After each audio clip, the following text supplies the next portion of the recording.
বাবা মা হিসেবে আমরা সবাই তো চাই আমাদের বাচ্চারা যেন বুদ্ধিমান আর ক্রিয়েটিভ হয়ে বেড়ে ওঠে।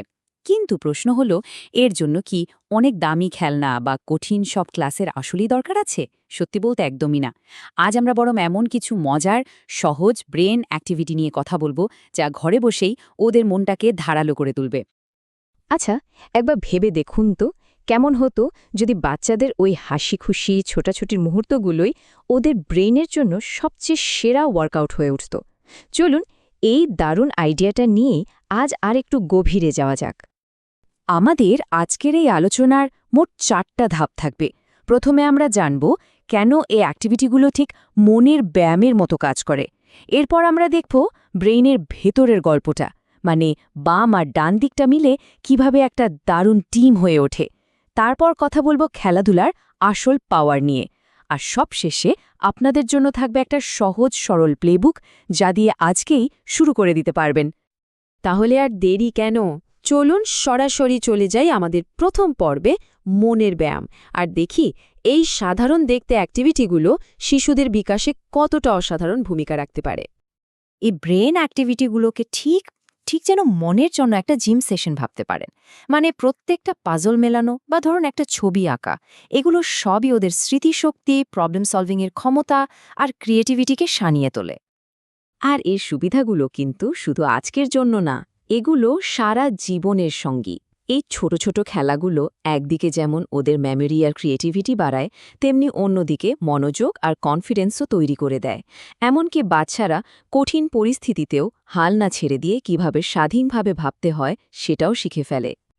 সবচেয়ে গুরুত্বপূর্ণ ব্যাপারটা কি জানেন? এই অ্যাক্টিভিটিগুলো বাচ্চাদের এমন কিছু স্কিলস দিয়ে তৈরি করে যা তারা তাদের সারাটা জীবন কাজে লাগাতে পারবে। স্কুলে, পরে চাকরিতে, এমনকি জীবনের যে কোনো চ্যালেঞ্জে। বলতে পারেন এটা তাদের ভবিষ্যতের জন্য সেরা একটা ইনভেস্টমেন্ট। আচ্ছা, এবার চলুন ব্রেইনের ভেতরে একটু ঢু মারা যাক আর পরিচিত হওয়া যাক মস্তিষ্কের বাম আর ডান দিকের সেই অসাধারণ ড্রিম টিমের সাথে। দেখুন, আমাদের ব্রেইনের দুটো পার্ট আছে, তাই না? বাম দিকটা হলো যুক্তির বস, মানে পড়া লেখা বা কঠিন পাজেল মেলানো এইসব। আর ডান দিকটা হলো পুরোই কল্পনার রাজ্য, ছবি আঁকা, গান, নাচ, মানে যা কিছু ক্রিয়েটিভ। কিন্তু আসল ম্যাজিকটা হয় কখন জানেন? যখন এই দুটো দিক একা একা কাজ না করে একসাথে মিলে একটা সুপারহিরো ড্রিম টিমের মতো কাজ করে। যখন লজিক আর ক্রিয়েটিভিটি হাত ধরাধরি করে চলে, তখনই কিন্তু একজন কমপ্লিট থিঙ্কার তৈরি হয়। আর যখন ব্রেনের এই দুই দিক একসাথে কাজ করে, তার ফলাফলটা হয় এক কথায় অসাধারণ। বাচ্চারা শুধু সমস্যার সমাধানেই ভালো হয় না, তাদের ইমোশনাল ইন্টেলিজেন্সও বাড়ে। যে কোনো নতুন পরিস্থিতির সাথে তারা অনেক সহজে মানিয়ে নিতে পারে, আর তাদের আত্মবিশ্বাসও একদম তুঙ্গে থাকে।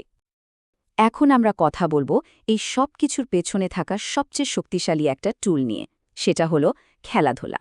চলুন দেখি কিভাবে বাচ্চাদের কল্পনার জগৎ থেকেই তাদের আসল শেখাটা শুরু হয়ে যায়। প্লে বেসড লার্নিং জিনিসটা আসলে কি?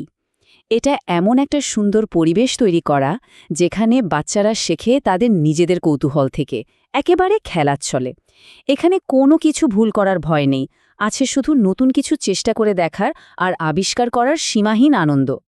একটা খুব সুন্দর কথা আছে, আর সেটা হলো বাচ্চাদের জন্য খেলা এবং শেখা যেন স্বর্গে তৈরি একটি জুটি।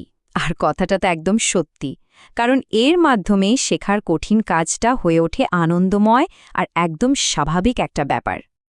একবার ভাবুন তো, একটা বাচ্চা যখন সাধারণ ব্লক দিয়ে একটা ঘর বানাচ্ছে, আপাতদৃষ্টিতে এটা তো শুধুই একটা খেলা, কিন্তু আসলে কি তাই?